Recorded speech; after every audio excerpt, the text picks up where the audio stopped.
Belo Horizonte, 6 de julho de 1995. Projeto Memória do Jornalismo, convênio CRAVE, PUC-MG e Sindicato de Jornalistas. Entrevista com Dona Maria de Lourdes Boechat Cunha.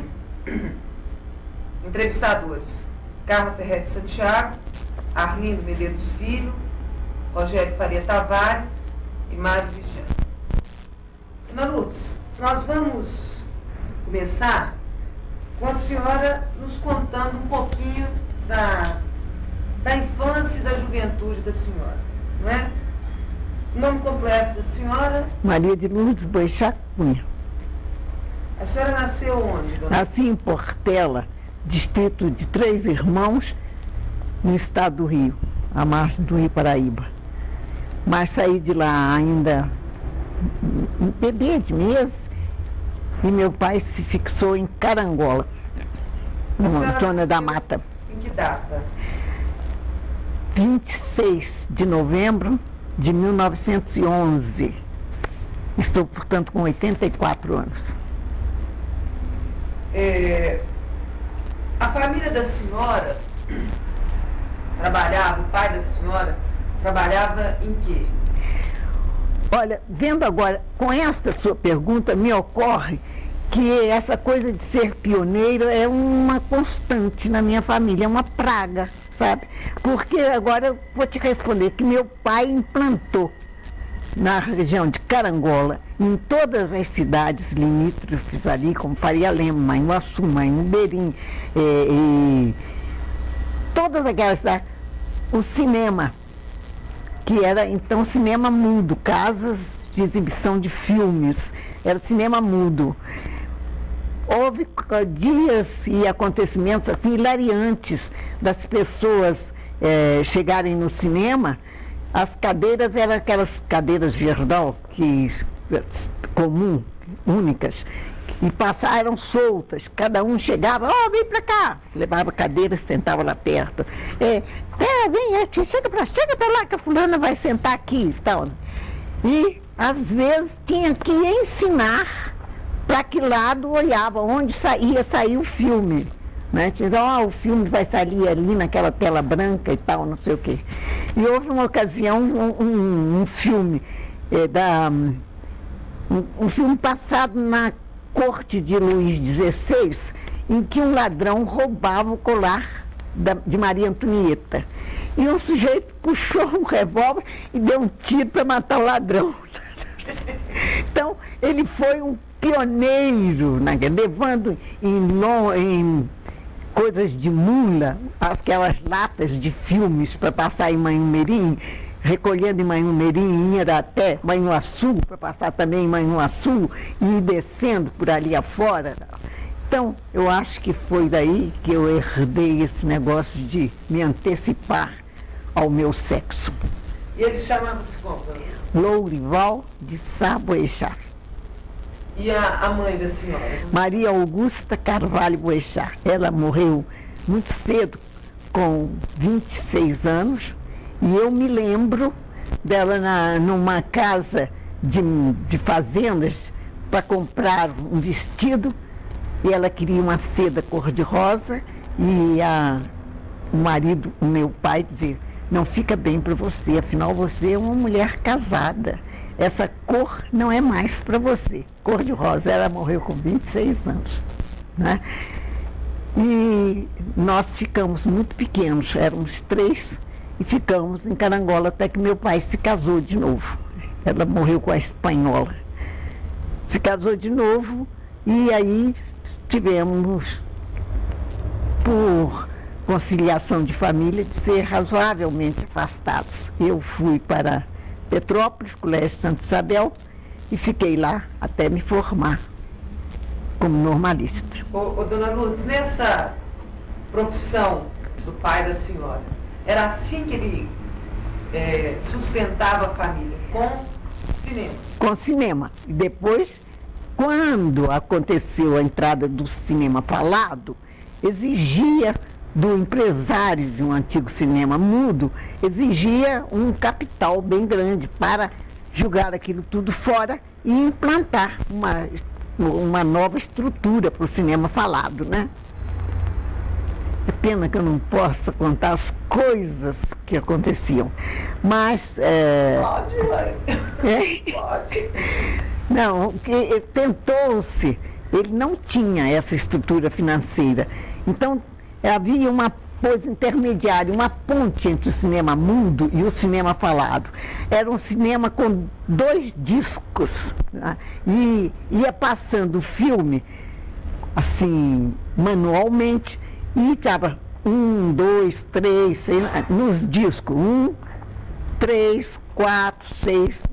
Então, em geral, uma pessoa ficava mudando os discos. Quando a pessoa se ajoelha ou cai, número 4.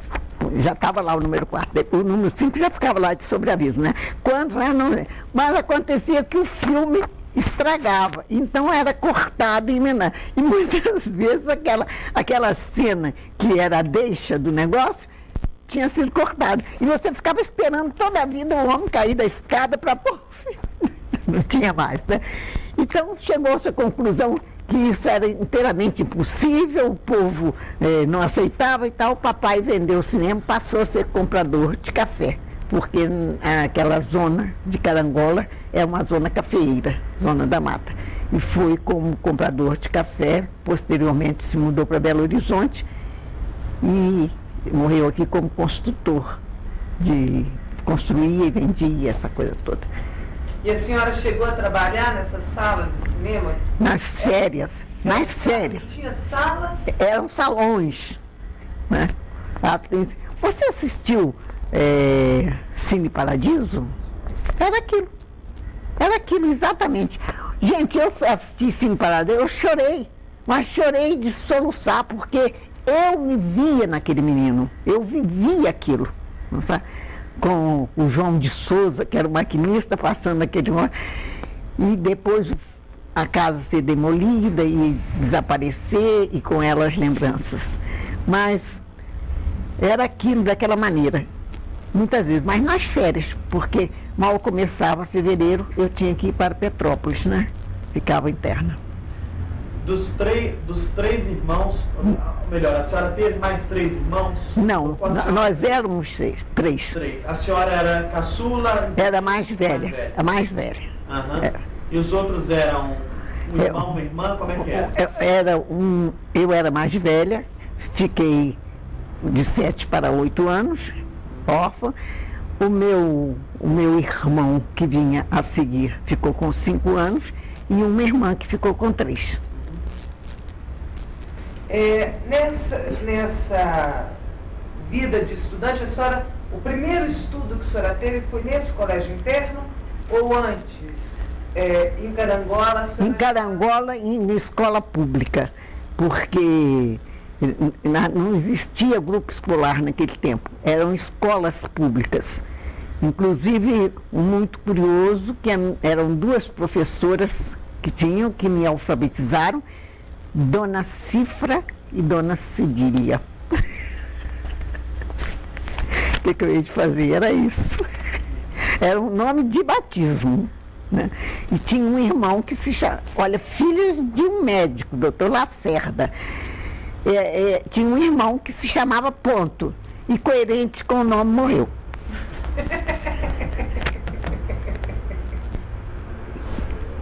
Bom, aí a senhora teve as primeiras letras nesse grupo, em Carangola, na escola de Dona Cifra.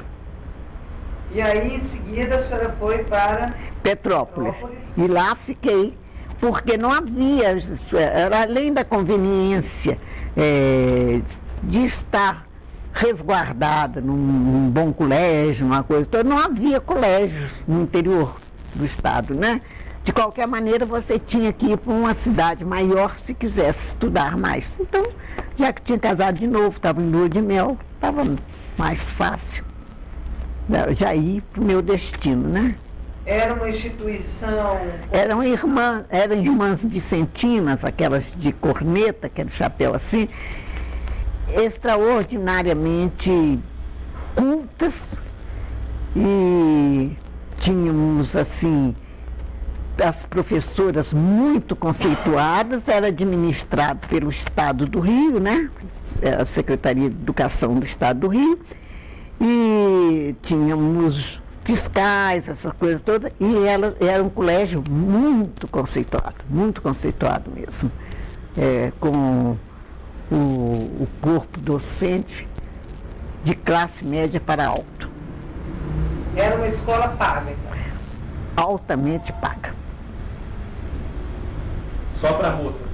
Só para moças. Naturalmente. Não existia misto naquela ocasião. E com a única felicidade de ter um colégio São Vicente de Paulo, que era só para menino, quase em frente ao nosso colégio. Dona Lourdes, era um regime de internato? Regime de internato. Eu ia para lá em fevereiro, e como morava muito longe, Carangola, era um dia de viagem. Viu, Luiz, ainda você está lá, esse negócio também aqui, né? Pode falar. O colégio, primeiro lugar. A senhora não guardou? Guardei até que aqui em Belo Horizonte um ladrão roubou. É muito assim, significativo, né? Meio jeca, né? Mas muito significativo. Uma safira, uma ametista, um brilhante, uma esmeralda e um rubi. Saber, e a pérola no meio, saber profundo. E realmente. Fez a festa, né? Hein? O ladrão fez a festa. Fez a festa. Uma vez eu dei uma queixa na polícia também, que eu não achei de jeito nenhum um policial para falar que eu tinha sido assaltada lá no coisa. Eu falei, estou dando queixa da polícia, porque o ladrão estava na dele e se saiu muito bem. A polícia que não foi encontrada. Mas também quase apanhei do meu filho. Sabe, mania que você tem de fazer piada? Ela era em regime de internato? Regime de internato de irmãs vicentinas, e você poderia sair uma vez no primeiro domingo de cada mês. Você poderia saber, de retirada por pessoa devidamente autorizada. E como eu não tinha essa pessoa, eu não podia sair. Minha família não tinha ninguém lá em Petrópolis. Eu entrava em fevereiro e saía para as férias grandes de dezembro. Mas também me esbaldava. Bom, e como é que foi a experiência da senhora nessa escola? Como que foi a formação, o dia a dia da escola? Olha, eu sempre tive muita vocação para estudo. Não um estudo assim, hermético, um estudo, mas aberto. Eu lia demais, lia escondido, lia debaixo da cama, porque tinha que estar deitada, né? E não podia, então punha travesseiro assim, entrava debaixo da cama. Eu sempre fui extremamente ávida de conhecimento. Não pelo conhecimento, mas pela alegria que ele pode proporcionar. E então eu era considerada assim, a primeira da minha classe, e à medida que ia avançando, sempre considerando a primeira, e ao mesmo tempo era muito levada, como eles falavam, né? Porque eu tenho um temperamento assim, muito agitado, sabe? E conciliava isso de ser muito levada e ser a primeira da classe. Inclusive, a esse propósito, uma vez a irmã Cecília perguntou, sabe que hoje estamos em 11 de junho? Quem sabe que data histórica é esta? Ninguém sabia. Eu disse, garanto que a Boixá sabe. E eu não sabia. Quase morri, foi das grandes vergonhas que eu passei na minha vida escolar. E fiquei sabendo pro resto da vida que é a Batalha de Riachuelo. Nunca mais esqueci. Mas com isso tirei o primeiro lugar. Participava em festas assim, de datas históricas ou datas religiosas, e comungava todo santo dia, ia à missa todo santo dia, confessava de 8 em 8 dias, né? E dessa maneira atravessei assim, vontade de ser freira, depois atravessei vontade de casar, e de fugir do colégio, essas coisas todas de qualquer adolescente, pré-adolescente. A senhora tinha vontade de ser professora? Não, nunca pensei em ser professora. Tenho horror de ser professora. E cumpri, paguei essa minha aversão lecionando em Carangola quando eu me formei. Eu me formei no dia 8 de dezembro de 1928. No dia 2 de fevereiro de 1929, eu comecei a lecionar em Carangola. Lecionei no grupo, aí já existia grupo escolar. No grupo escolar, tinha uma escola particular, lecionava na escola normal e lecionava no ginásio carangolense. Lecionava o dia inteiro, amaldiçoando o dia inteiro as coisas, esse processo de vida. Mas a senhora lecionou por necessidade econômica? Talvez sim, sabe? Tinha acabado justamente naquela fase em que o cinema falado tinha entrado e o cinema mudo estava sendo destruído, novos investimentos tinham de ser feitos. Então eu tinha, e não se concebia que uma pessoa tendo determinada idade e uma formação capacitada para o trabalho, não trabalhasse. E era comum as moças... Era comum as moças serem professoras. Sim, fazerem o curso normal... E ser professora. Acabou, ser mais nada. Ser professora. Até casar, continuando a ser professora depois de casada. Muito feliz quando não consegui um marido cuja profissão era ser marido da professora. Agora, já na escola Santa Isabel, a senhora já gostava de escrever? Já gostava, sempre escrevi. E escrevo até hoje. Escrevo, tenho muitas poesias e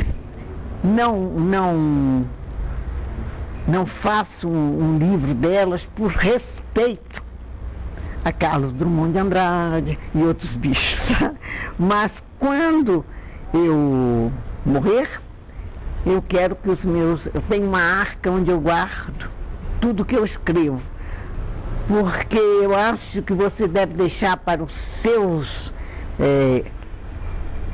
seguidores de sua vida, não apenas um retrato. Eu tenho um retrato do meu avô que eu conheci e que hoje não me diz absolutamente nada.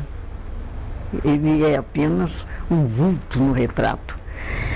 Então eu quero que eles saibam que eu sou aquela pessoa do retrato, mas que eu era aquela pessoa, que sentia isso, pensava isso, que tinha capacidade para isso. Então eu acho que todo mundo deve deixar alguma coisa para os seus próximos. A senhora lecionou durante quanto tempo em Carangola? Até me casar, de 1929 a 1934. Setembro de 34. O marido da senhora, a senhora conheceu em Carangola? Em Carangola. Ele era bancário, que era a profissão intermediária entre as profissões liberais e as profissões manuais. O bancário era mais que um balconista, como se chamava naquela ocasião, e menos do que um profissional liberal. Ele era um bancário e, na ocasião que nós nos casamos, abriu-se aqui em Belo Horizonte um concurso para o Banco de Londres, que hoje nem está mais aqui. E ele veio para aqui para prestar este concurso. Eu estava esperando meu primeiro filho. Logo em 1934? 1934, né? Foi logo depois. Eu me casei no princípio do ano e logo depois tive o Nelson. E depois ele veio para aqui, conseguiu passar, tomou posse, aquela coisa toda. E eu esperei que nascesse o Nelson e vim para cá com o Nelson com 30 dias mais ou menos. E estou aqui até hoje. Então a senhora chegou em Belo Horizonte? Em 34. 34, é. A senhora tinha parentes em Belo Horizonte? Não, nenhum. Era como mudar para a Europa. Sabe? Era uma coisa assim. Belo Horizonte era um fim de linha. Era uma cidade nova, praticamente recém-criada, uma espécie de Brasília ao tempo dela. E as pessoas vinham para aqui como migrantes, né? Como o nordestino hoje vai para São Paulo, o mineiro vinha para Belo Horizonte. Era uma perspectiva de futuro. Tudo estava acontecendo, tudo estava abrindo e tinha, se eu tivesse comprado uns pedacinhos de terra na Avenida Afonso Pena, estava extremamente rica, né? Como foi para a senhora vir para Belo Horizonte? Olha, eu estava assim, extremamente apaixonada pelo meu marido, né? Estava no auge da alegria da recém-casada, de maneira que vir com ele era uma glória. Ficar longe daquela gente toda não me importava em nada. Eu estava com ele. Só mais tarde eu vim a ver que eu fiquei foi sem ninguém.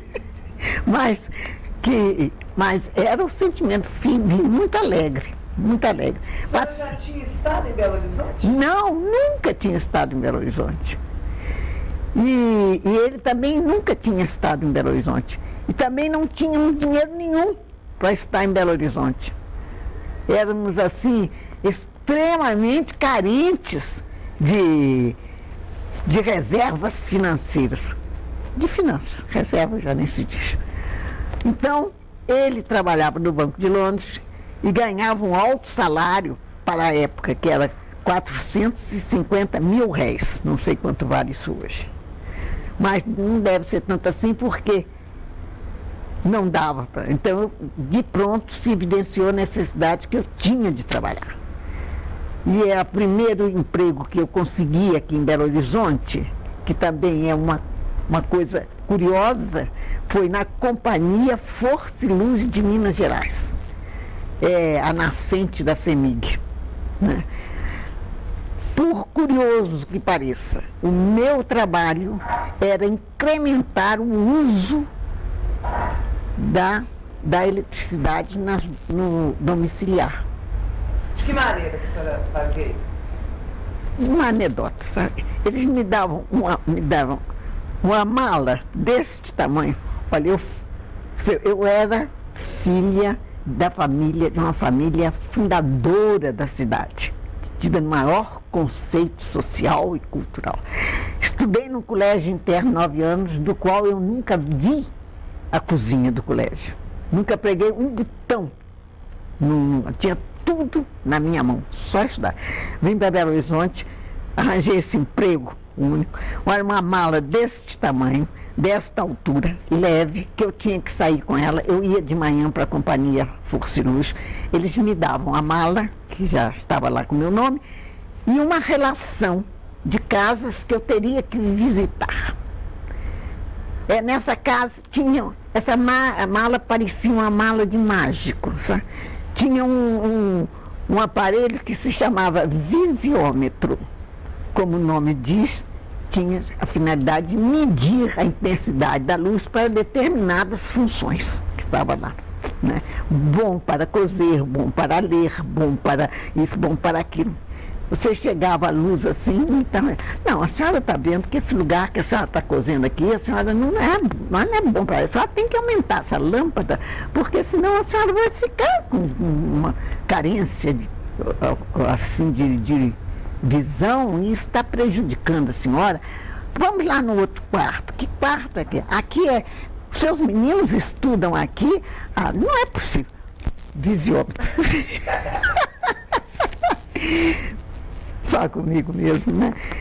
o vizinho passava por aquilo tudo ali e tal, nunca estava bom tempo, tinha que aumentar a luz, né? E no fim do dia, você não podia fazer nenhuma trapaça no negócio, porque no fim do dia você tinha que fazer na Companhia Força e Luz um relatório. Você foi na rua tal, é uma casa de tantos cômodos, eles tinham lá a ficha, né? A casa de tantos cômodos, isso, assim, assim, assim, assim, assim, falei isso, assim. Tinha uns negócios também, assim, que você tirava, punha assim, punha um outro aqui, punha uma abajur aqui, assim. Olha, a senhora, abaixando essa luz, melhora um pouco. Quem sabe a senhora põe uma abajur aqui, né, e tal. Depois fechava aqui, desarrumava a sua mala de mágica e ia embora. Quando acontecia de eu encontrar na rua com algum conhecido, eu morria de vergonha. Então, entrava no primeiro beco que eu achasse, na primeira casa que eu achasse, assim, de bar, de coisa e tal, de loja, fingindo que ia comprar alguma coisa, para deixar aquele conhecido passar, não me ver com aquela mala horrorosa, né? E aquilo de bonde, né? Não era de carro, não. E essas casas visitadas, elas se concentravam em alguma região da cidade? Não. A dona Eliana está perguntando se o moço entregou as gravatas aqui. Não? E, olha, eles faziam, tinha mais outras expositoras, né? Divulgadoras. Então, eu fiz a floresta inteira, depois passei para Santa Teresa, outras faziam Santa Ifigênia e outras, assim, diante. O centro, não, porque era mais comércio. E depois disso, eles examinavam se a minha descrição da casa visitada conferia com a ficha. Que a hora que o moço entregar as gravatas aqui, para ligar para ela aquele telefone, né? Sim, celular. E eu estou indo ali dar um recado para ela. Aqui, passa por trás. A senhora trabalhou na Companhia Força e Luz durante quanto tempo, dona Lourdes? Mais ou menos um ano. No ano de 34? Não, já 35. Aham. Eu cheguei aqui em 34, já no final do ano, no ano de 35. Bom, depois dessa Companhia Força e Luz, eu comecei a procurar um emprego que fosse, assim, mais coincidente com as minhas inclinações, né? E conheci ali no edifício do banco, que naquela ocasião era Banco Mineiro da Produção, ali onde hoje é o Benji, tinha o Tribunal de Contas. E eu conheci ali o chefe político de Carangola, me deu uma carta para o doutor Mário Matos, que era uma espécie de eminência parda do governo de Benedito Valadares. E eu fui lá e o doutor Mário Matos me perguntou o que eu sabia fazer. Eu falei, olha, doutor, eu sei escrever. Ele disse, então vamos fazer o seguinte, você leva essas cartas todas que estão aqui em cima da minha mesa e responde elas todas para mim, traz amanhã. E foi muito difícil essa escolha, porque tinha cartas de políticos, tinha cartas de parentes, tinha cartas de pessoas pedindo dinheiro, e eu não sabia como tratar, que linguagem adotar para determinadas pessoas, né? Mas quando eu levei, ele achou que estava muito bem e tal, e falou comigo, olha, eu vou te dar o lugar, mas o lugar não é seu. Você vai ter uma procuração do meu filho, Marco Aurélio, e vai ficar exercendo no lugar de minha secretária, até que ele termine os estudos dele e possa tomar posse do lugar. Mas nessa ocasião eu arranjarei, sem dúvida nenhuma, uma nomeação qualquer para você. Muito bem, aí eu fiquei uns 2 anos com o doutor Mário. Maravilhosa criatura, extraordinária, extremamente culto, tá? Muito, assim, severo na avaliação do seu trabalho, uma biblioteca imensa, eu me esbaldava ali dentro e trabalhava na casa dele, como secretária dele, ganhando pelo Tribunal de Contas. Dona Lourdes, nesse período que a senhora trabalhava, a senhora já tinha filhos, não é? Tinha, mas eu consegui, meu pai me mandou uma babá, lá de Faria Lemos, que é distrito de Carangola, e chamava-se Malvina, e ficou a dona da minha casa, a dona do meu filho, porque o Nelson é 9 anos, quase 10 anos mais velho do que a Eliane. Então, era um filho só durante muito tempo. Eu tive 2 filhos únicos, porque só depois que veio a Eliane, Nelson já estava com 17 anos, já bem mais velho. Não, e essa experiência no trabalho, a senhora acha que, de alguma forma, fez com que a senhora demorasse tanto tempo a ter outro filho? Era mais difícil, a senhora acha, para uma mulher com filhos, trabalhando naquela época, que é hoje? Eu acho que é tão difícil quanto hoje, porque se hoje você tem já aceitação até de você mesma, de que a profissão fora de casa é até um complemento da sua personalidade, uma necessidade da sua cabeça não ficar restrita àquela casa, acontece também uma coisa muito importante, tá? Naquela ocasião você não recebia esse apoio seu. Você se sentia culpada de sair. E hoje você não se sente mais culpada de sair. Então, houve uma evolução que compensou, na verdade. Agora, a dificuldade, material, sempre existe hoje como ontem. Hoje nós temos creches, temos maternais, temos berçários, temos tudo isso. Naquela ocasião não tinha nada disso. Então você carregava uma determinada culpa de não estar fugindo a uma obrigação sua. Essas atividades que a senhora teve nesse início, secretária, essa atividade na Força e Luz, eram atividades femininas, tradicionalmente femininas? Tradicionalmente femininas. Quando eu terminei, que o Marco Aurélio veio ocupar o lugar dele, o Dr. Mário me arranjou uma nomeação para o grupo escolar Pedro II, ali na Avenida Afonso Pena.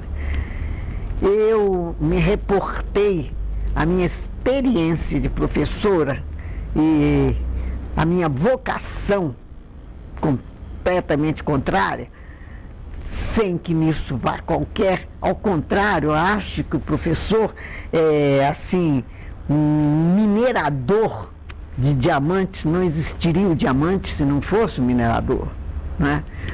Mas não era a minha vocação. E eu falei, doutor Mário, olha, eu não vou assumir esse lugar, mas você não precisa dele, eu te preciso com questão de sobrevivência. Tanto que se eu assumir esse lugar, eu não vou sair nunca. E eu não quero exercer o magistério. Eu não dou para isso. Vou me prejudicar e vou prejudicar meus alunos. Eu fico com a raiva deles. No fim do dia, estou com vontade de mandar todo mundo embora. Eu não tenho paciência para isso. Então, ele disse, então estou liberado? Está liberado. E aí fiquei solta no espaço. Dona Lourdes, como é que era a Belo Horizonte dos primeiros anos da senhora aqui? Como é que era essa cidade? Era uma cidade bastante evoluída para o tempo dela e para a dimensão dela, né? Ela estava restrita à Avenida do Contorno, né? E era uma cidade com característica de cidade grande e muita coisa de uma cidade pequena, porque aqui tinha vindo justamente as cidades mais tradicionais, era Ouro Preto, Diamantina, São João del Rei, né? Congonhas, era que fazia o miolo da população belo-horizontina, né? Então você vê que era uma gente tradicional, mas uma gente amiga, uma gente extremamente séria e exigente em julgar as condutas, né? Tudo isso era Belo Horizonte. Agora, fisicamente, era muito pequeno. Quando foi criada a Praça Raul Soares, foi no congresso, para um congresso eucarístico do Papa, que eu não sei que Papa era, que eles fizeram a Praça Raul Soares. Não existia a praça. Da Praça Raul Soares para frente não existia nada. A cidade estava realmente circunscrita à Avenida do Contorno. A senhora... Era bonde, e de vez em quando uns cavalos, né? Poucos, mas era bonde. Bonde, assim, com motorneiro e cobrador. E pronto. E a gente conhecia todo mundo, e todo mundo na sua rua se conhecia, e quando chegava de tarde, punha a cadeira na calçada e conversava, e o vizinho também punha a cadeira e conversava, e pronto, era isso. Que bairro que a senhora morava? Aqui morava, escondia, né? Aqui, quando eu vim, morei num quarto de uma pensão na esquina da rua Rio de Janeiro com Espírito Santo. Rio de Janeiro com Espírito Santo. Era um quarto. Nesse quarto era eu, meu marido e meu filho. Não existia o plástico naquela ocasião, né? O que vale dizer? Tinha mais ou menos 100 fraldas, né? Para ser lavada todo santo dia numa pia de rosto. E aí pus uma porção de barbante assim, pendurava as fraldas, né? Pendurava as fraldas para secar. E fiquei ali com meu filho até que quando eu consegui um emprego, nós nos mudamos para um porão na Rua Bonfim. E o programa de ir assistir os enterros mais graúdos era um bom programa, sabe? Porque era quase na porta do cemitério, num porão ali. Mas foi uma época de uma coisa muito agradável na minha cabeça, sabe? Eu era muito feliz e não sabia. Agora, ali na Lagoinha, nessa época... Era o Meretrício. Era já o Meretrício? Era o Meretrício, na Lagoinha, na Rua Oiapoque e na Avenida Santos Dumont, né? As transversais, Rua Rio de Janeiro, aqui, no quarteirão que desembocava na Avenida Santos, aquela Avenida Santos Dumont, né? Já era também Meretrício. E ia ficando um Meretrício mais fino à medida que ia chegando mais para frente. E em diversos bairros tinha umas casas que se chamavam rendezvous, né? Essas casas, como é que eu sei tudo isso? Não é porque eu frequentava não, hein? É porque eu trabalhava em jornal, tinha que saber, né? Esses rendezvous eram assim, casas que tinham acomodações para encontros fortuitos. Não existiam, eram os pioneiros dos motéis. Mas ali na Rua Bonfim, naquela proximidade... Ali era um Meretrício forte, era só Meretrício. A senhora foi morar ali? No fim da rua. Minha atenção ao conceito familiar, no fim da rua. Minha atenção ao conceito financeiro, na rua.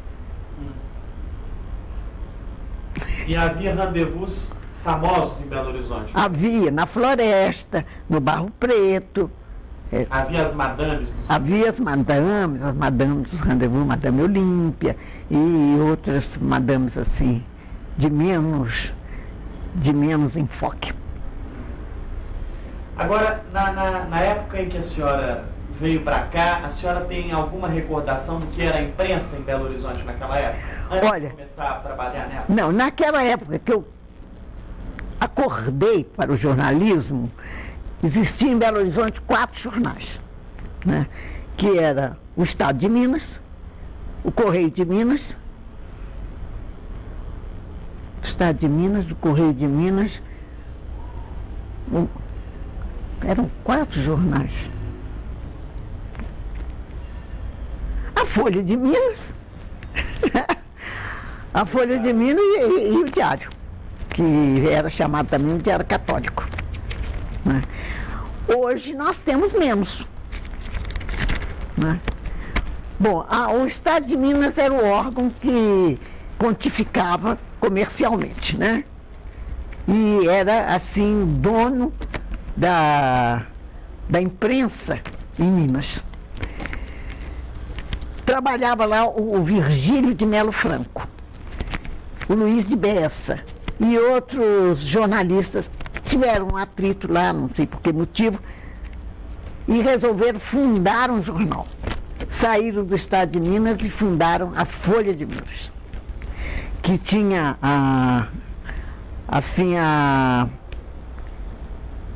o apoio dos partidos oposicionistas e que era, então, um órgão para a oposição ao governo. Benedito Valadares. Benedito Valadares. Era, mas, assim, confirmando a delicadeza política do Benedito Valadares, a acuidade política do Benedito Valadares, de pronto o Jornal da Oposição já estava mais ou menos, né? Até que o Virgílio de Melo Franco, novamente decepcionado, saiu e o Estado de Minas assumiu, né, o Estado Jornal não, o Estado de Minas, o governo, assumiu a Folha de Minas, que teve seus estatutos transformados numa sociedade anônima, da qual o Estado de Minas, o Estado governo, era dono de 96% das ações. Outras pessoas tinham para poder configurar a sociedade anônima, que não podia ser de um único proprietário, né? Então tinham os 6% restantes eram de alguns gatos pingados. E o Estado a Folha de Minas passou a ser o órgão oficial do governo de Minas. Oficioso, porque o oficial era o Minas Gerais.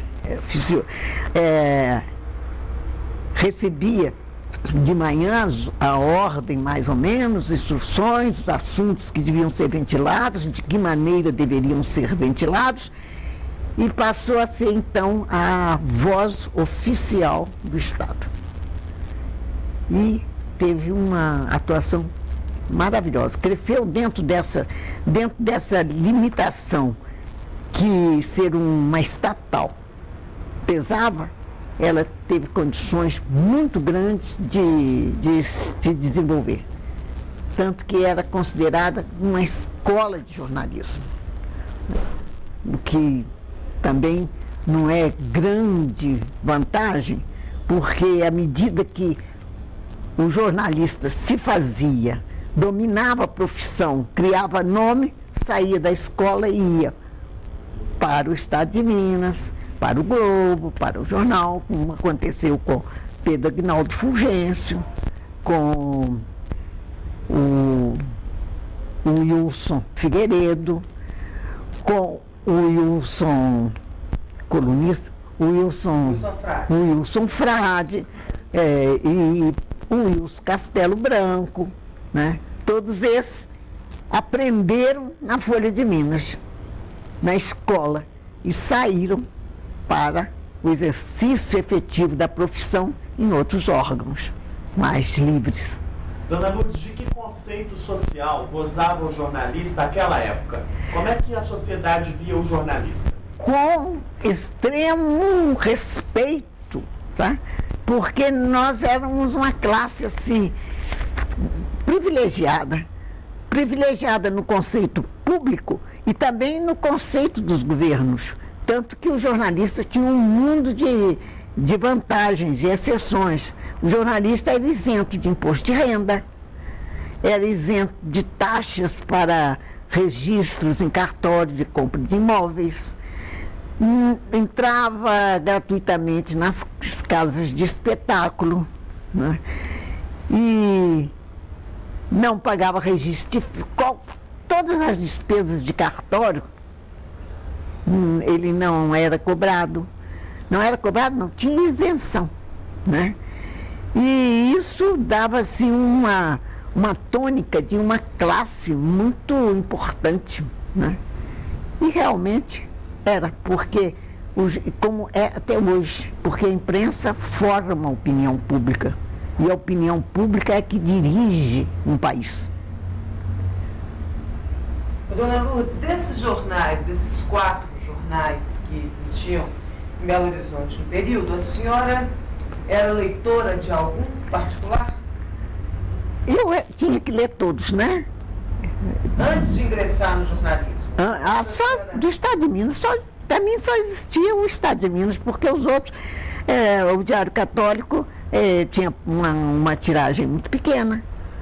E o Diário também, o Diário de Minas da minha rua, quem tinha um diário, uma tiragem maior era o Estado de Minas e, consequentemente, se impunha a leitura de todo mundo. Era uma consequência da outra. E a senhora se interessava pelas notícias? A senhora era uma leitora habitual? Eu sempre tive uma vocação muito grande por política, sabe? Eu sou uma política frustrada. E então lia sempre, conhecia sempre, sabia sempre, como sei até hoje, acompanho até hoje, apesar de não precisar mais de votar, voto até hoje. Apesar de não precisar mais de 1.000 milhões de coisas, faço-as todas até hoje. Respeito a minha cidadania como uma coisa sagrada. E procurei incutir isso nos meus filhos. E nessa época a senhora já tinha esses valores? Já considerava esses valores. Ter esses valores é um pouco de vaidade minha. Eu não tinha esses valores. Eu admirava esses valores e procurava orientar-me por eles. Mas ter é muito difícil, né? E como que se deu, Dona Lourdes, a entrada da senhora no jornalismo? Olha, depois que eu fiquei sem a cadeira no Grupo Escolar Pedro II, eu me vi no início do meu caminho. Só o meu marido trabalhando com um salário que não dava para as despesas da casa. Então eu comecei a olhar primeiro pequenos anúncios, né? Uma coisa assim, então. E saiu um pequeno anúncio na Folha de Minas que precisava de uma secretária, né? Uma secretária no departamento de publicidade. Olha, eu estava tão... que fizesse cartas e mandasse para o jornal Folha de Minas, que aquela ocasião era na Avenida Amazonas, onde agora está mais ou menos uma Flora Patrocínio, uma coisa lá. Bom, que mandasse cartas para lá, tal. Eu estava tão contida em despesas, eu morava então naquela ocasião na praça da Santa Casa, aquela praça que tem ali, não sei mais como é que chama. O Werneck. Tem ali uma vila síria, não sei se ainda tem até hoje, que tem umas casas nos fundos. Eu morava numa dessas casas do fundo. A senhora saiu do Bonfim? E vinha a pé, saí do Bonfim. De lá eu vinha a pé pôr a minha carta debaixo da porta do jornal para não gastar o bonde, que era R$200. Para vir, para voltar, né? Olha, eu estava assim, tão difícil a minha vida que o quintal era assim delimitado por uma cerca de arame farpado com os mourões. Eu tirei um mourão sim, um mourão não, um mourão sim para fazer lenha. Só não tirei direto porque a cerca caía, né? Você vê? Então eu tinha que arranjar um emprego rápido e fui para a Folha de Minas. E depois de discutirmos salário, ainda me dei o desplante de discutir salário, fui admitida para secretariar o departamento de publicidade, né? Mas naquele tempo, as redações de jornal, os jornalistas, elas não tinham seções delimitadas. E quem tivesse um bom texto, que eles chamavam, fulano tem um bom texto, fulano tem um bom texto, era aproveitado. Eu comecei a ficar um híbrido entre o departamento de publicidade e a redação. Lá e cá, e acabei ficando na redação porque eu tinha um bom texto, na opinião deles, né? E fiquei, sempre que faltava uma secretária na administração, uma secretária no departamento pessoal, uma secretária aqui, lá ia eu fazer um negócio, que acabava, achava quem era, voltava eu para a redação. Fiquei nesse vai e vem, e ao tempo era a Associação dos Jornalistas Profissionais. Eu era considerada por todos os meus colegas como da redação, eu também me considerava da redação, e me inscrevi na Associação dos Jornalistas Profissionais. Meu número é 136. Foi o primeiro nome de mulher na Associação dos Jornalistas Profissionais. E daí passei a me dedicar à redação exclusivamente e não tinha sessões especializadas.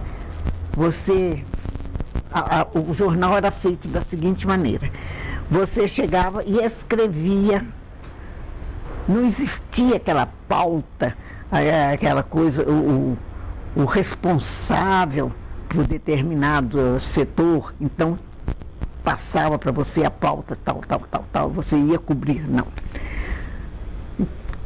Conciliava-se lá dentro que o assunto saiu assim, tá bom, boa, então eu vou fazer isso, então eu vou fazer aquilo, tal. De repente, quando você estava fazendo um negócio político, tinha um atropelamento lá na... para com isso aí, vai lá no Alto Avenida Afonso Pena, teve um atropelamento muito grave. Lá no atropelamento, né? Quando vocês voltavam com coisa, aí, né? Olha, tem um aniversário de um filho do deputado, não sei o quê.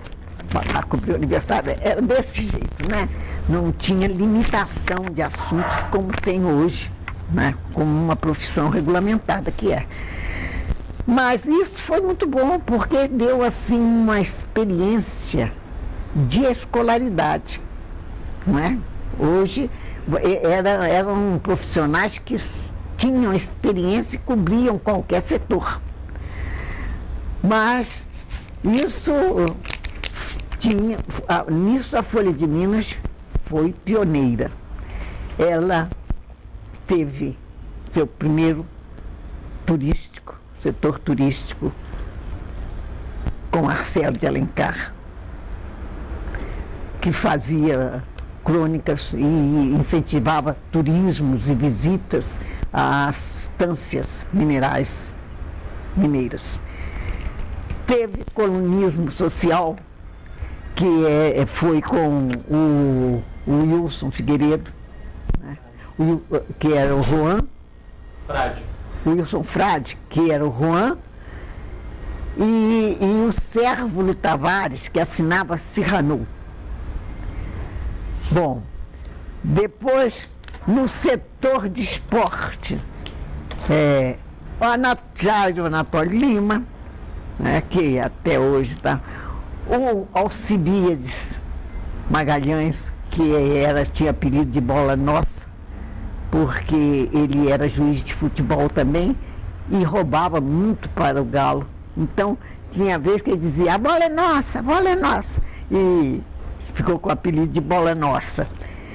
Tinha, assim, jornalistas de expressão, você falou agora mesmo, deixa eu ver, eu pus aqui, então, o Wilson Castelo Branco, não adianta que eu não pus óculos, o Wilson Castelo Branco, bolês não, o Wilson Castelo Branco, o Wilson Figueiredo, o Pedro Aguinaldo Fulgêncio, Félix Fernandes Filho, e... gente, tem tanta... Pedro Vicente Cardoso, Ninguém mais lembra desses nomes, né? E muitos outros. Se eu tivesse de óculos, eu li aqui, que eu tomei nota de uma porção que eu fui me lembrando, sabe? Dona Lourdes, nesse período que a senhora ficou entre a Administração. Na secretaria, né, da publicidade, com a redação, na redação a senhora já tinha uma função caracteristicamente jornalística? Já tinha uma função caracteristicamente jornalística. Já cobria assuntos que me eram determinados. E na mais diversificada gama. Na polícia, na política, na assuntos gerais, qualquer um que fosse. E depois também tive uma experiência de cronista, né? Porque existia também uma iniciativa da Folha de Minas, a crônica diária dos Félix Fernandes Filho, que se chamava Praça 12. Era uma crônica de mais ou menos uns 30 centímetros por 2 colunas. Naquela ocasião, os jornais tinham só 7 colunas. Depois eles estreitaram essas colunas, passaram a 8, porque como a medida para a publicidade é centímetro de coluna, 8 colunas davam uma maior espaço para cobrar, né?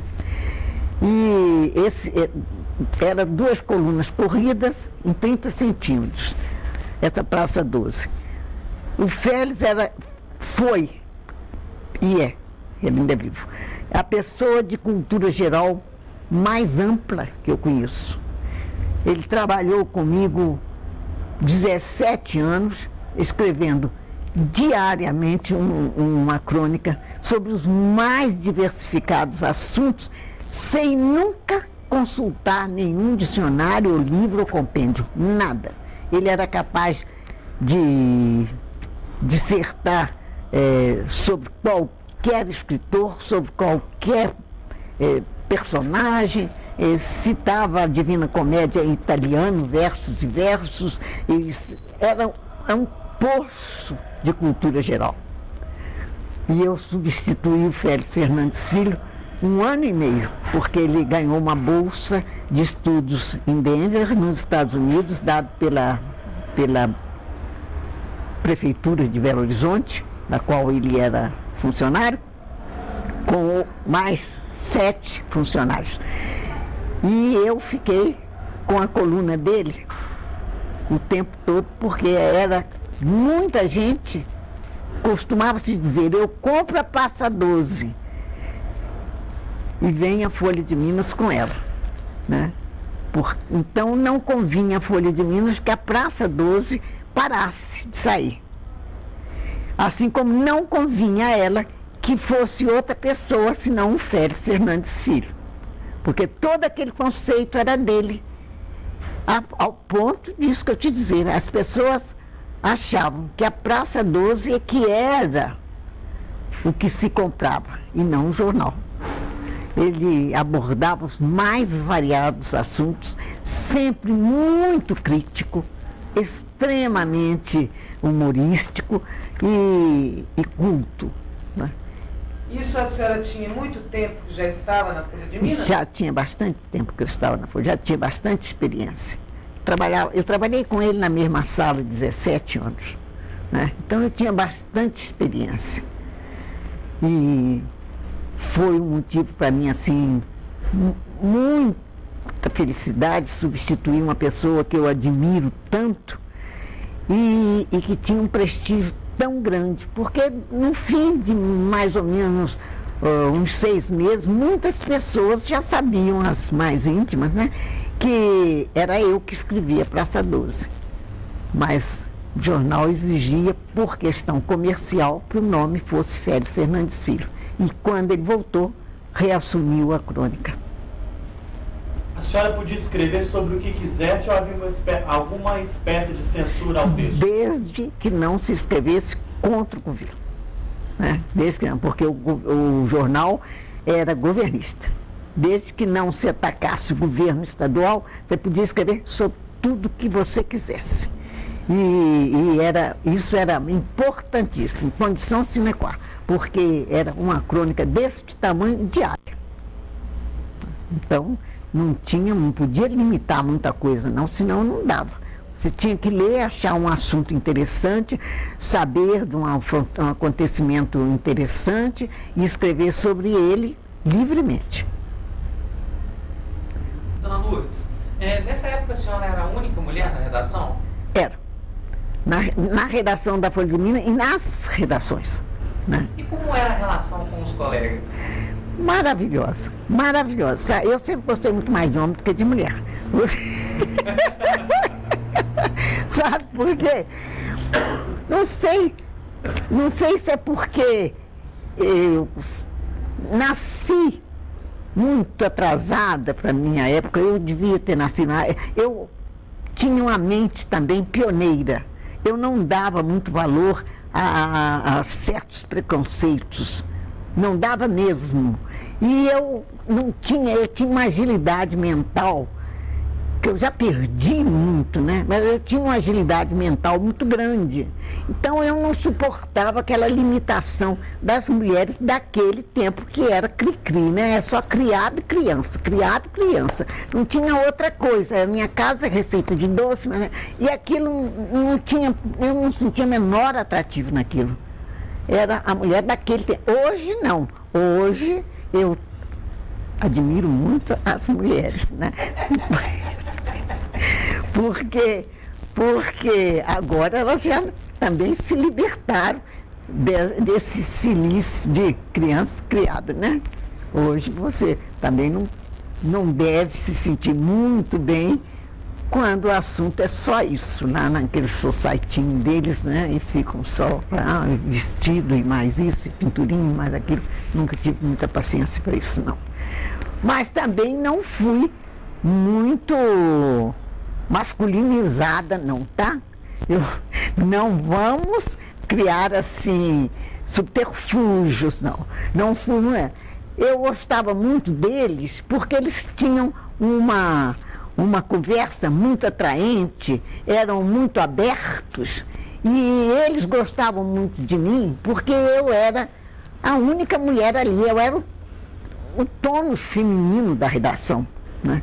Então eles tinham paciência comigo, eles tinham carinho por mim, eu era a irmã que eles tinham perto deles. A senhora não sentiu nenhum tipo de preconceito por ser mulher naquela redação? Na redação, não. Na sociedade e na família, sim.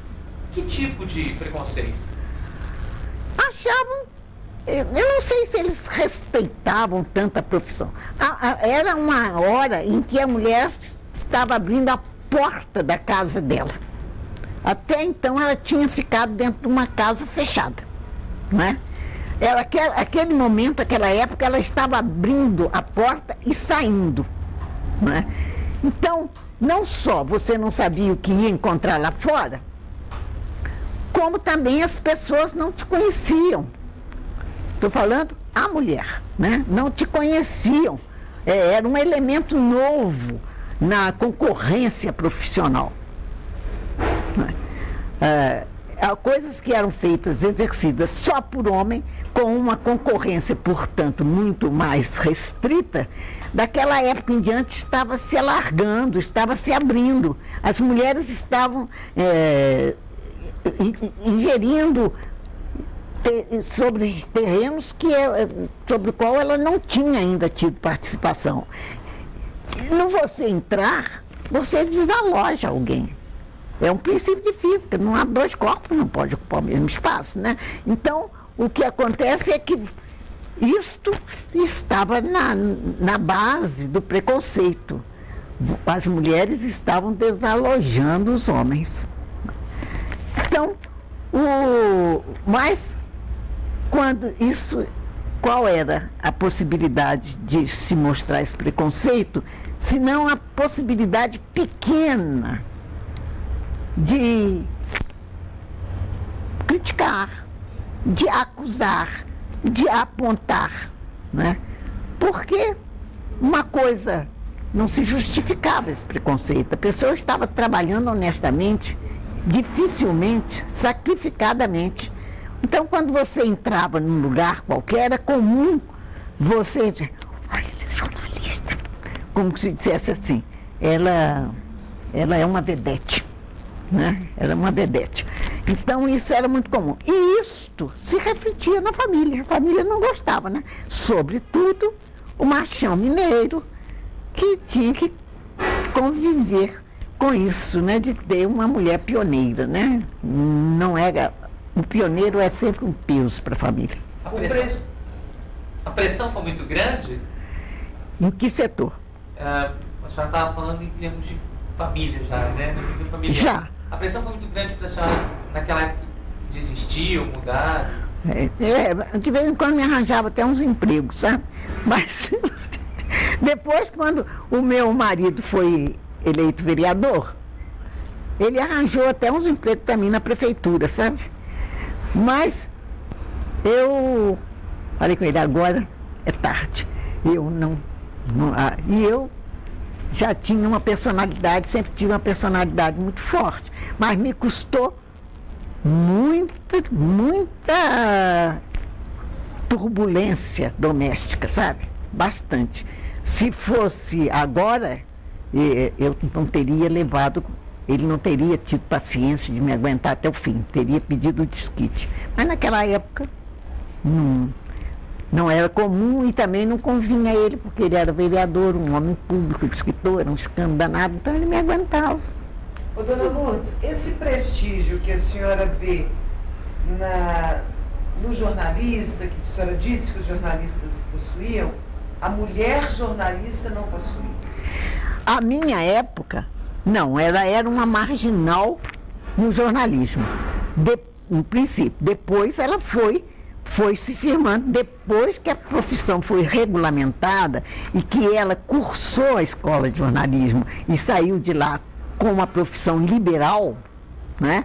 Ela era um indivíduo respeitável por ela mesma. Aí, como jornalista, ela era. Mas antes não. Nós não tínhamos. Quando foi regulamentada a profissão, até que ela fosse regulamentada, todo mundo exercia o jornalismo como um bico. Complementava o orçamento de médico, complementava o orçamento de APB, complementava o orçamento de outro jornal, era um bico. Até que depois regulamentou a profissão, se fez a exigência e o sindicato começou muito fortemente a vigiar, a cobrar que esses direitos da profissão fossem respeitados.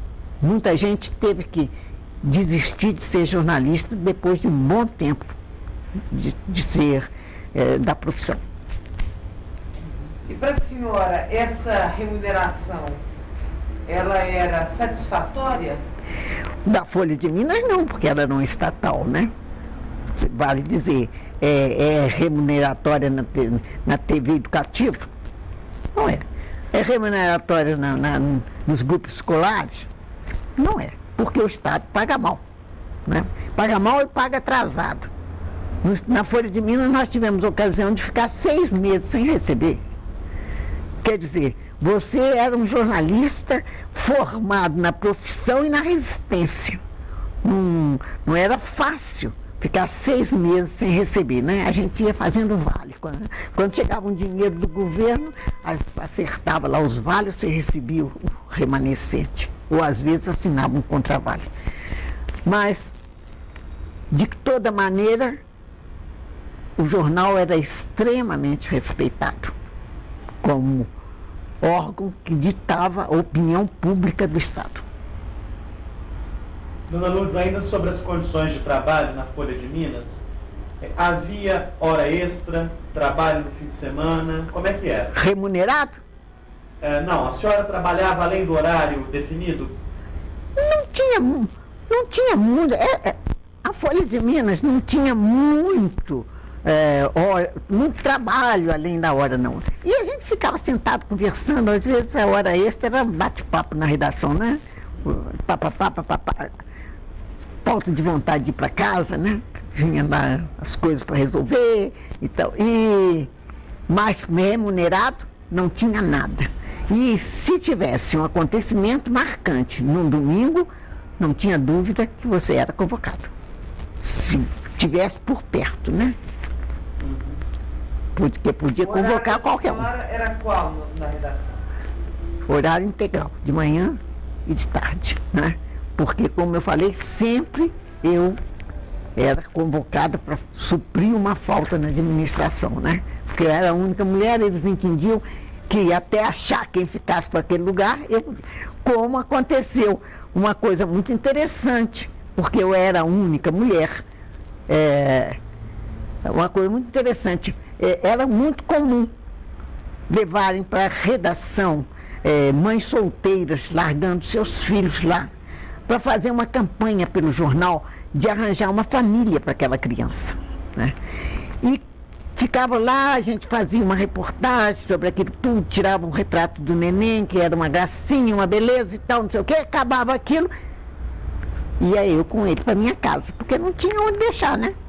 Tudo lá era homem, ia lá para casa. Ficava lá em casa, às vezes uma semana, às vezes 10 dias, na hora de entregar era uma chateação danada, porque eu sentia muito.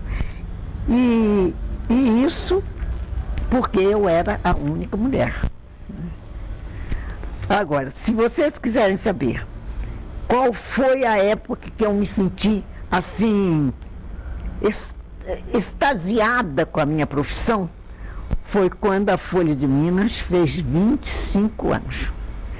Ela fez 25, se ela foi criada em agosto, em junho de 34, 25 anos, era 1959, né? Nesse 59, a Folha de Minas fez 25 anos. Então, me foi entregue a promoção dos 25 anos da Folha de Minas. Todas as festas, todas as comemorações, tudo relativo aos 25 anos, jubileu da Folha de Minas, eu estava dirigindo. E eu bolei uma corrida de carros antigos, que naquela época se chamava de chimbicas. Essas chimbicas tinham, para se inscrever, tinham que ter pelo menos 25 anos, que era a idade da Folha. E faziam uma corrida. Nessa ocasião, a Folha era ali onde hoje é a estação rodoviária, ali era a Feira Permanente de Amostras. Ali estava a Folha de Minas. Os carros saíam dali e iam até lá em cima, na esquina da Rua Pernambuco com a Avenida Afonso Pena, desciam pelo outro lado da Avenida Paraná e encontrava lá. Bom, foram um mundo de carros antigos. E esses carros eu apresentava no jornal como se eles fossem personalidades pessoais. Eu fazia entrevista com eles usando a primeira pessoa, né? E dava ocasiões assim, muito importantes, porque eram carros muito velhos que estavam sendo substituídos por carros novos. Eu então inventava que ele estava se queixando, que depois de tantos anos de dedicação estava encostado, tinha ido lá um tal, não sei o quê, que até outro dia estava com a bateria descarregada, isso nunca tinha acontecido com ele, essas coisas assim.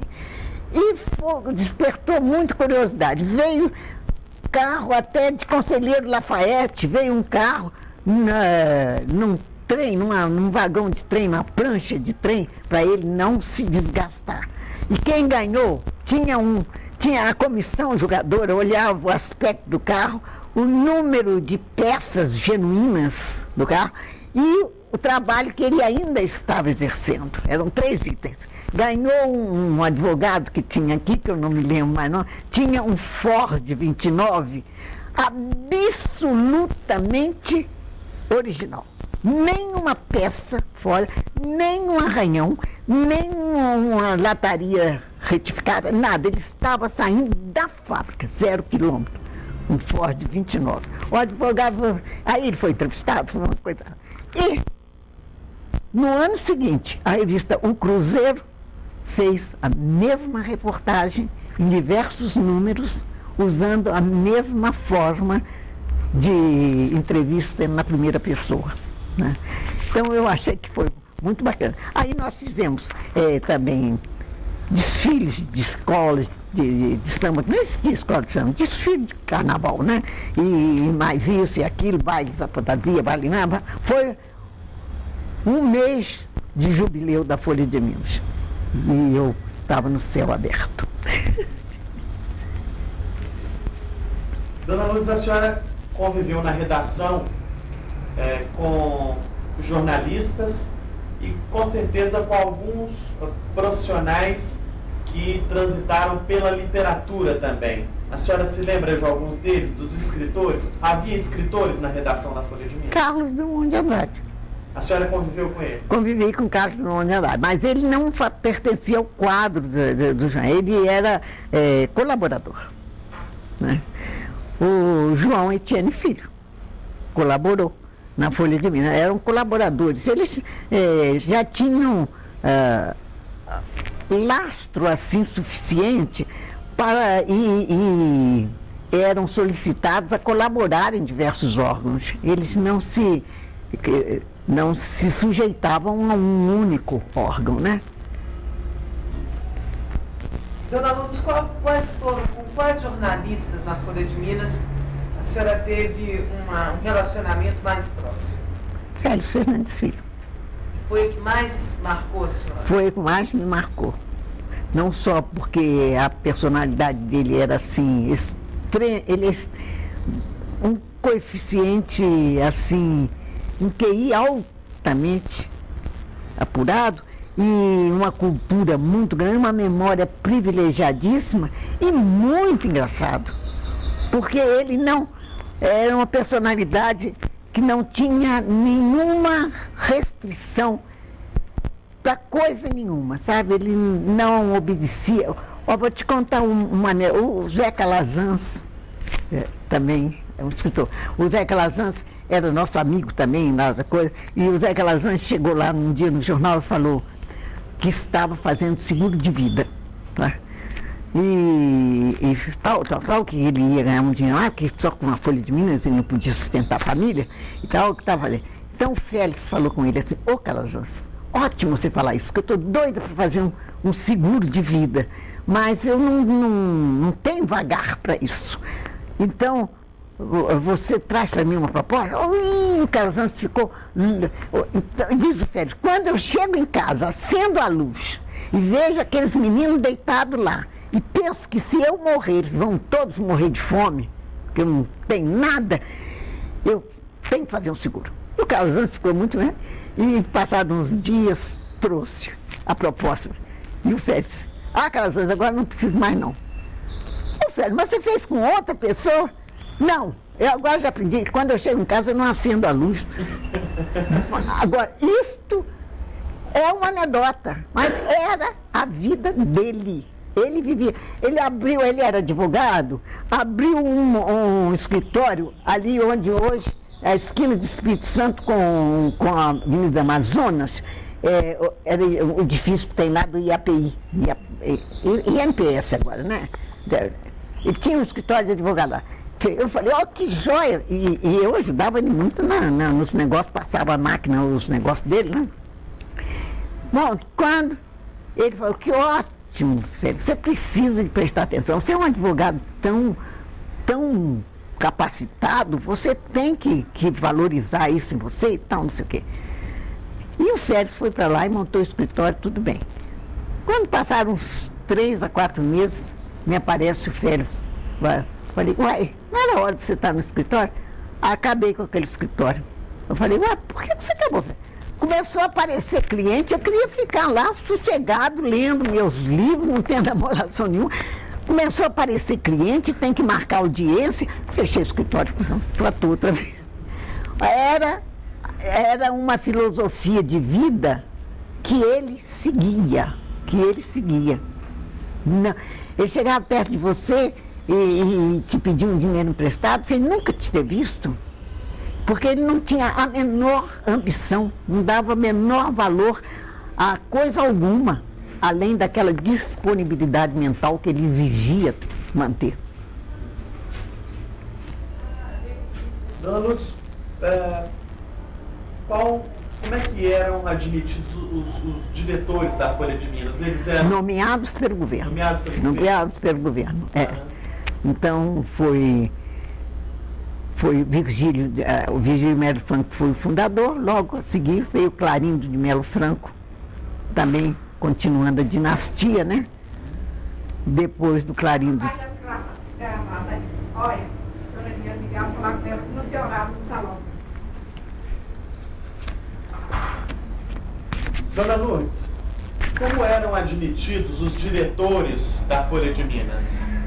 Da Folha de Minas eram admitidos, eram impostos por ordem do governo. O governo é que escolhia e determinava, nomeava os diretores. Eu tenho aqui, primeiro foi o que eu te falei, Clarindo de Melo Franco, que era um continuador do Virgílio de Melo Franco, que tinha sido o diretor do jornal. Depois diversos outros diretores vieram, mas Júlio Cruz, Júlio Couto, Jair Ribeiro Horta, que até pouco tempo trabalhava nas oficinas da Folha de Minas como paginador. Foi Amável Costa, que também era jornalista e teve uma morte trágica caindo num poço de elevador ali no prédio vizinho do Automóvel Clube. E diversos outros diretores, Pedro Vicente Cardoso. O governo indicava, além do diretor, algum outro profissional? Não. Às vezes mandava uma pessoa como um cabide de emprego, né? Mas como o cabide não era assim muito acolchoado, logo saía a pessoa, não ficava não. Os demais funcionários, os repórteres, os jornalistas? Eles iam entrando assim, a gente nem sabe como, sabe? Porque, como eu te falei, o jornalismo era um bico. Então, quando a pessoa tinha um amigo lá que trabalhava no esporte e ele sabia que tinha conhecimento esportivo, entrava e daí a pouco aparecia na folha de pagamento. Só não recebia, porque estava sempre atrasado. E por aí afora. O governo exercia, assim, a censura natural de que era propriedade do governo, e depois também veio a censura da época militar, né? Que nós tínhamos o censor dentro da redação e o censor nas oficinas, né? Muitas vezes. Isso em qual período que a senhora está se referindo? No período de Vargas? No período de Getúlio Vargas, né?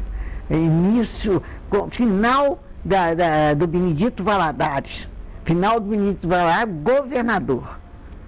Porque quando o Getúlio Vargas assumiu o poder, no golpe que ele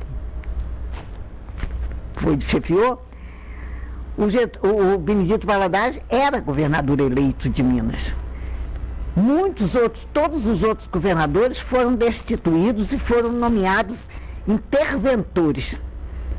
E Minas, como ficou com o Benedito Valadares, e por ser, assim, uma aliada da Revolução, em respeito a essa posição, ficou com o mesmo governador, com o nome, era o único estado da federação que tinha um governador. Todos os outros eram interventores. Apesar de cair o tempo de exercício, ser limitado à época que ficava lá, está sujeito a ser deposto, mas era governador. E qual era, nessa época, a fonte de financiamento do jornal? O governo era o responsável pelo financiamento? E umas publicidade, a publicidade, o departamento de publicidade estava montado, e que eu me lembro de uma chefia que foi bastante boa financeiramente, foi a do Paulo Nassif, que hoje é o fundador do jornal. Como é que chama esse jornal? Que é de graça? Balcão. Balcão. Ele é fundador do Balcão.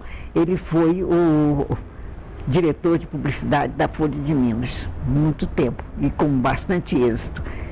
Então, esses anúncios e a verba do Estado compunham a situação financeira do jornal.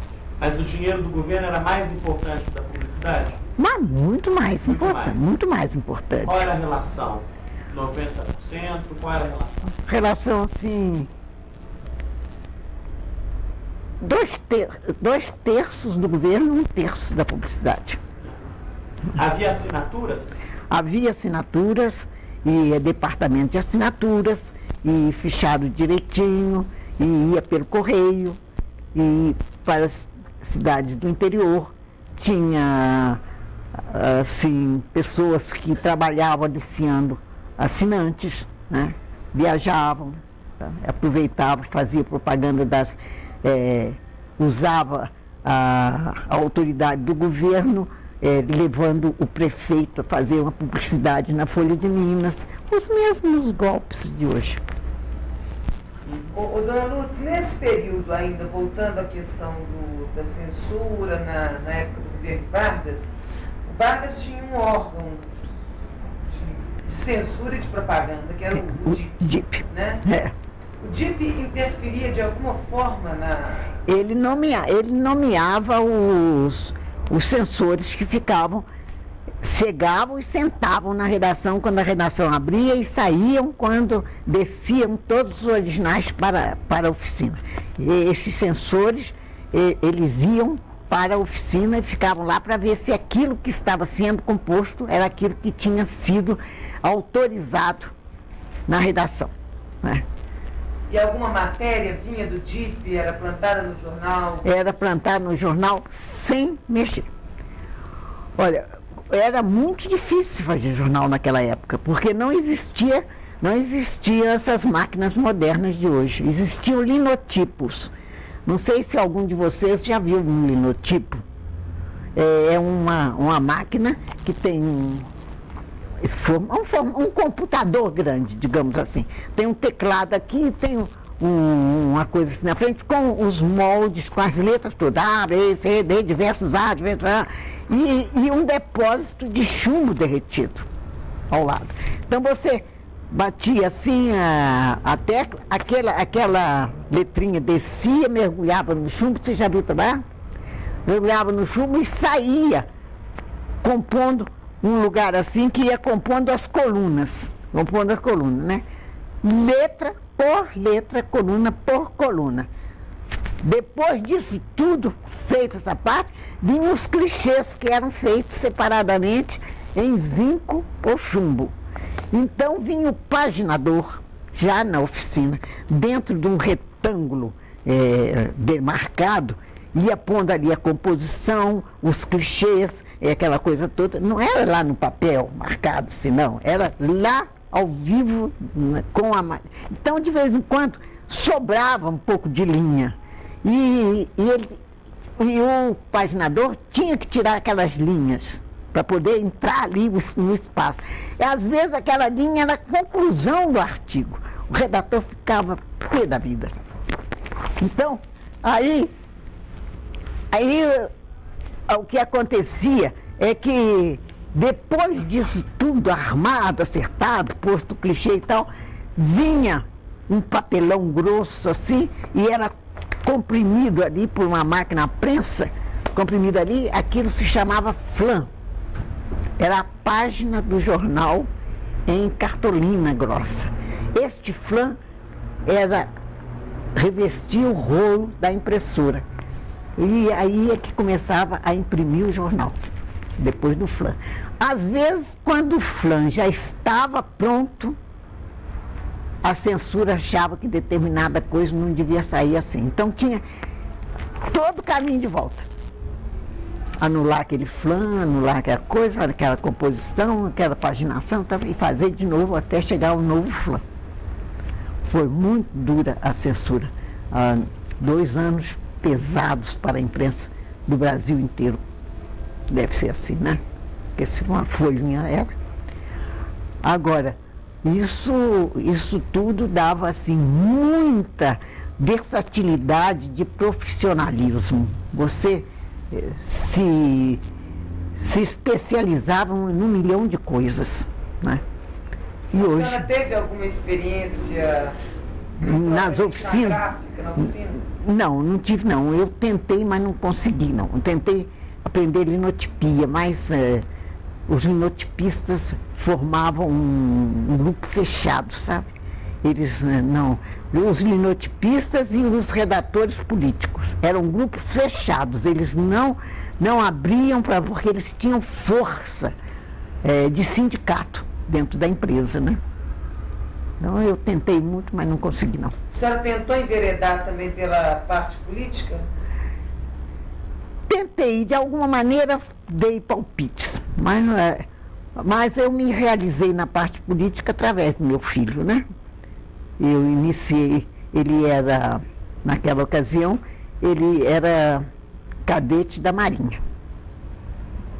E pediu baixa da Marinha, porque disse que não tinha temperamento para casca, para militar.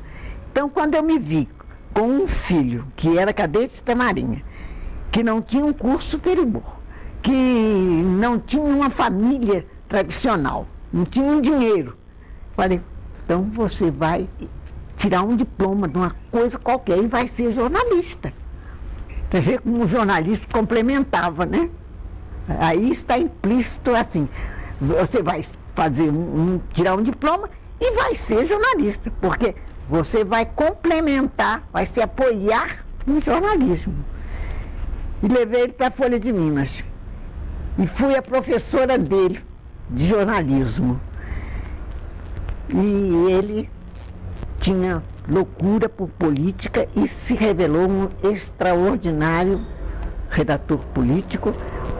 Foi um dos fundadores do CEPO, que é a entidade que congrega os repórteres políticos, e foi com Milton Luca, Wilson Castelo Branco, todos aqueles que só eles tinham, até quando ela já estava regulamentado, eles tinham carteira que autorizava a entrar no Congresso e fazer cobertura do Congresso. E eles fechavam, entrar naquele grupo político era muito difícil, porque ali eles arranjavam emprego, arranjavam sinecuras, essas coisas todas, né? E o Nelson se saiu muito bem, foi depois assessor do Palácio da Liberdade com Israel Pinheiro, e de lá foi para o Tribunal de Contas e hoje é auditor do Tribunal de Contas. Tudo começando do jornalismo de um órgão pequeno, como a Folha de Minas, para você ver o poder que tinha a imprensa naquela ocasião, porque ela não era difundida como é hoje, né? Dona Lourdes, a senhora tem alguma ideia, não é, da tiragem da Folha de Minas, logo nesses anos iniciais que a senhora esteve? Não, eu penso que era mais ou menos um negócio de 18 mil exemplares, mas não posso pôr a mão na Bíblia não, sabe? Porque não... Eu penso isso porque deveria se fazer o controle contábil do papel de imprensa naquela época, né? Porque até hoje tem isenção de imposto de importação, mas não sei se é feito esse controle, porque naquela ocasião você tinha que fazer dia a dia o peso da edição para dar baixa na turbina, na turbina do papel de imprensa, né? Então, você tinha que provar que gastou todo aquele papel apenas em jornal, porque aquele papel era um papel sem direito de importação, então não podia servir para embrulho, não podia servir para livros, não podia servir para nada, só para jornal. Então, como de vez em quando eu ia conferir esses livros, fazer esses livros, eu acho que era 18 mil, mas não tenho certeza, que naquela ocasião era uma boa tiragem. A senhora acabou ficando 28 anos... Na Folha de Minas. Nesses 28 anos, no que se refere à tiragem, a senhora observa que a tendência foi retração, Ou teve um período de expansão? Teve um período de expansão, depois um período de retração, depois um forte período de retração, que culminou com o fechamento dela pelo governo, né? A senhora saberia mais ou menos precisar, quer dizer, esse período de expansão teria sido aproximadamente quando? Olha, ela foi fundada em junho de 34, né? Foi fundada e teve um período áureo, e foi muito badalada, essa coisa toda. Depois, o governo assambarcou e também forçou muito a tiragem, mas era já uma coisa forçada, né? Ao lado ia crescendo o estado de Minas, né? A oposição, porque era o regime do Getúlio, o regime do Benedito, a oposição era muito grande. Então, com o jornal situacionista, não gozava da simpatia popular. Ela teve uma retração, né? E essa retração, ela não teve condições financeiras para superar quando a oposição política começou a crescer e, consequentemente, dando a ela mais prestígio, porque a situação já era mais aceita pelo público. Ela não teve situação financeira de se levantar. E também não teve muito incentivo dos jornalistas que a faziam, porque todos sabiam que ela ia acabar fechando. Os atrasos eram muito grandes, falta de dinheiro para qualquer despesa de promocional, e todo mundo fazendo ali um bico no seu orçamento, sem uma direção, porque o Estado é um péssimo patrão, né?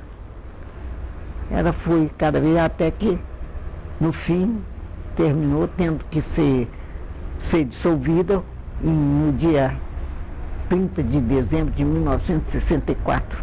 O Estado dissolveu, recebemos todos os direitos trabalhistas, dos quais eu, uma das que recebi 8 contos e não sei quanto.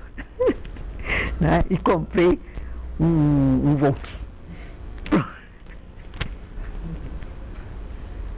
Ao longo da história da Folha de Minas, ela saía mais ou menos com quantas páginas? Como é que era o projeto? Eram mais ou menos 12 páginas diárias, né? 12 páginas da edição comum. Aos domingos ela tinha também. Olha, uma coisa muito interessante, que foi um pioneirismo da Folha de Minas. Ela foi pioneira em muitas coisas. Um suplemento literário no domingo, um suplemento feminino no domingo e um suplemento infantil que foi feito por... Meu Deus do céu, como é que o nome do homem está aqui? Um suplemento feminino em quadrinhos, histórias em quadrinhos. Borjalo? Não era o Borjalo, não. Ele era esse... Bom, deixa para lá. Não lembro agora, não. Só se eu consultasse aqui. Também tem tanto papelzinho aqui. Ele fez um suplemento infantil. Ele fez um suplemento infantil.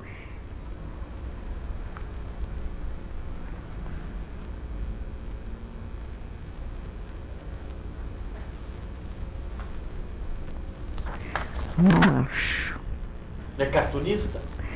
Não, ele era jornalista. Ele fazia essas coisas e as caricaturas eram feitas pelo Mangabeira, que era um cartunista. E este cartunista, Mangabeiras, essa Folha de Minas tinha essa Folha de Minas infantil tinha um personagem central que se chamava Pinduca. Este Pinduca é o pioneiro do menino maluquinho do Ziraldo, porque é nesta faixa. Até agora eu fico pensando se não seria o Ziraldo que fizesse esses quadrinhos, porque o Ziraldo também trabalhou na Folha nessa ocasião, o Borjal também trabalhou na Folha nessa ocasião. E na escola de jornalismo, depois recebi um diploma e ia embora, né? E também aconteceu, nessa ocasião, esse Mangabeiras Cartoneiro foi que, através da Folha, deu vida ao galo, à raposa e ao coelho, que são hoje os símbolos do Atlético, do Cruzeiro e do América, né? Se ele tivesse registrado isso, ele estaria, com a família já morreu, já estaria muito rico, porque esses símbolos ficaram nacionais. Quem foi esse? Mangabeira. Mangabeira. Primeiro, o nome dele não sei, ele assinava Mangabeira. Isso eu acho uma coisa muito curiosa, né? Porque são os símbolos que persistem até hoje e que têm dimensão nacional. E o suplemento feminino, a senhora participava dele? Participava. Quem escrevia? Olha aqui, eu escrevi esse suplemento feminino, eventualmente, e quem escrevia chamava, não sei o que, Zilka Faleiro. E também tinha as colaborações de Henriqueta Lisboa, das escritoras daquela ocasião, né? Eu, na ocasião, fiquei com uma página feminina, mas ela não ficou muito boa, não, sabe? Porque ficou meio masculina demais. Então logo eles desistiram e me tiraram a página feminina. Tinha que ter umas receitas, umas coisas assim, eu não sabia nada disso. Mas foi a Zilka Faleiro que era responsável e diversas colaboradoras que também trabalhavam, mas não eram registradas como jornalistas, eram colaboradoras. Os leitores da Folha enviavam muitas cartas para a redação? Enviavam bastantes cartas para a redação, sobretudo para o Félix Fernandes Filho. Era o campeão das cartas, né? É pena vocês não terem condições mais de entrevistar o Félix, porque ele está com doença de Alzheimer. E é uma pena ver aquele monumento de valor intelectual completamente anulado.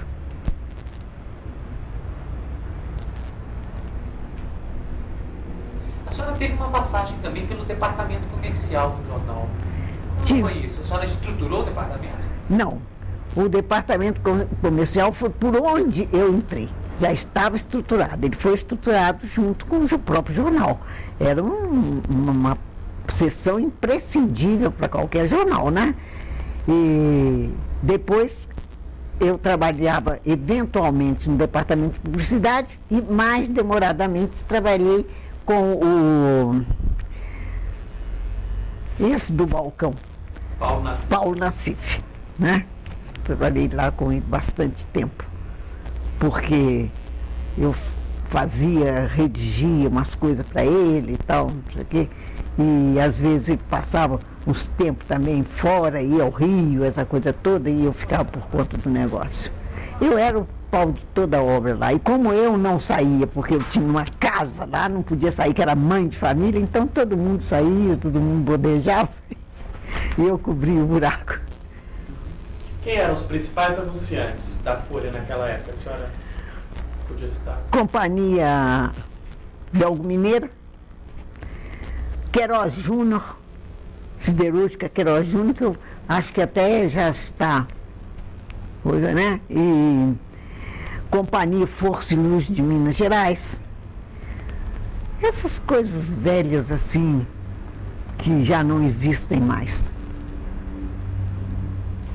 E o próprio governo, né? O próprio governo. Nós faturávamos o governo, porque ele precisava do anúncio para dar saída na verba, né? E como era essa relação dos anúncios?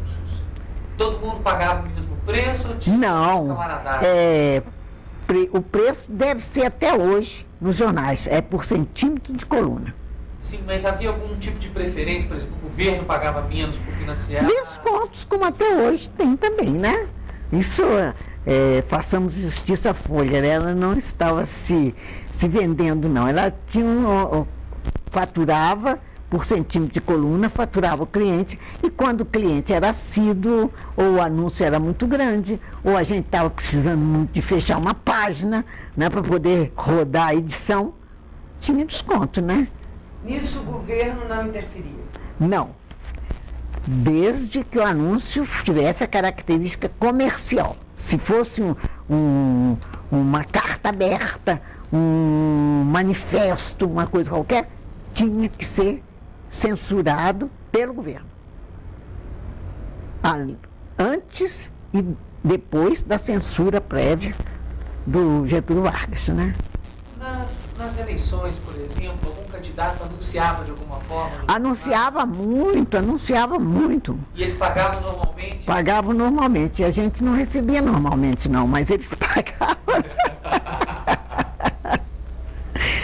Né? Mas, não é possível. Mas era muito bem feito. Assim, a estrutura do departamento e a escrituração contábil do departamento era muito bem feita e muito bem fiscalizada. Né? Haviam os amigos do jornal ou não?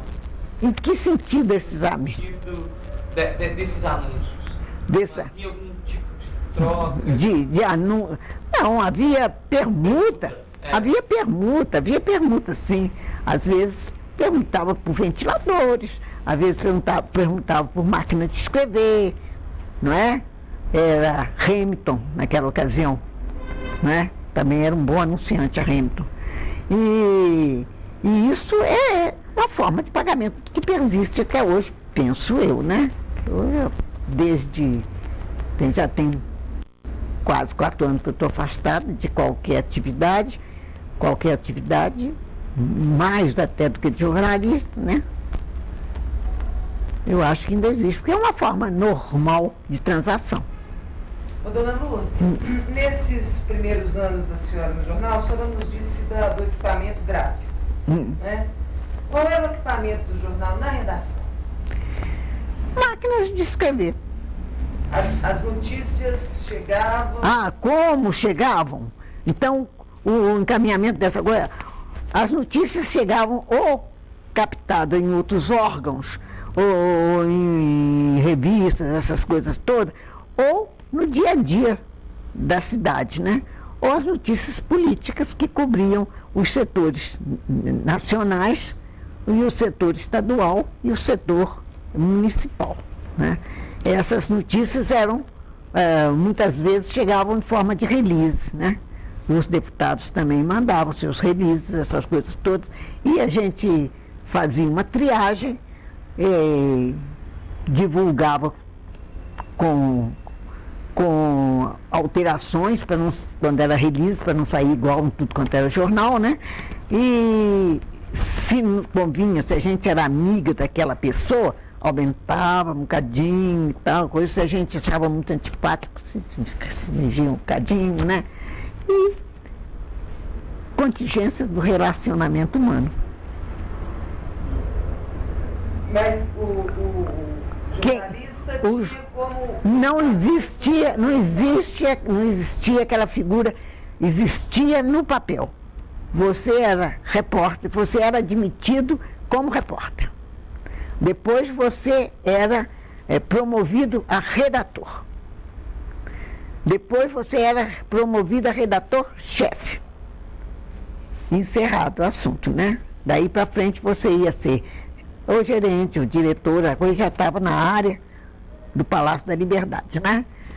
Mas o redator, por definição da palavra, o repórter é aquele que colhe a notícia na rua.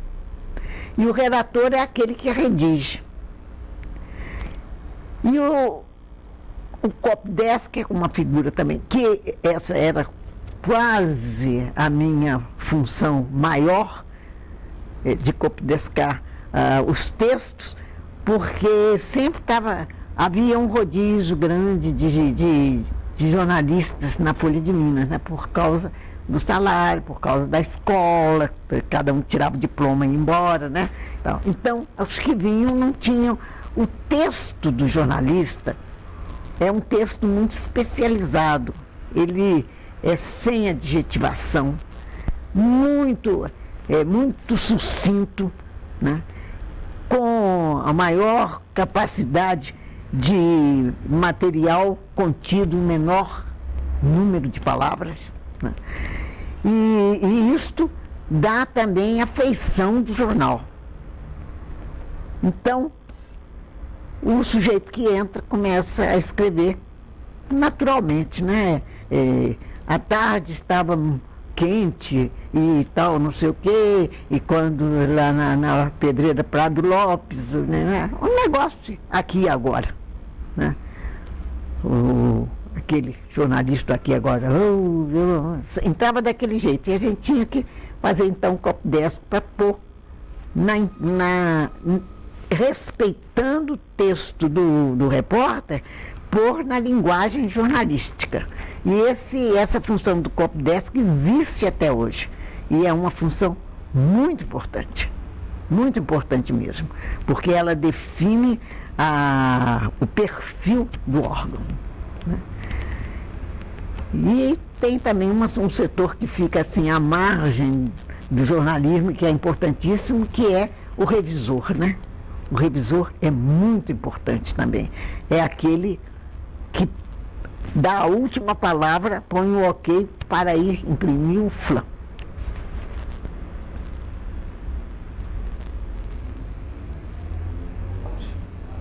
A gente pegou esse bloco da Folha de Minas, que nós levantamos de questões, de alguma forma elas estão todas coerentes. Não é?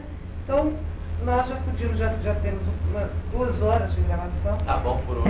Nós podíamos dar uma encerrada hoje, e aí marcaríamos um dia para nós voltarmos e aí continuar. Agora, eu queria que vocês fizessem o favor de ouvir, verificar e me ajudar, porque eu fico assim, esqueço muito que estou.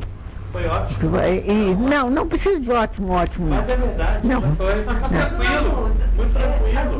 O que nós menos queremos é uma formalidade, né? Exato. Acho que a nossa intenção, acho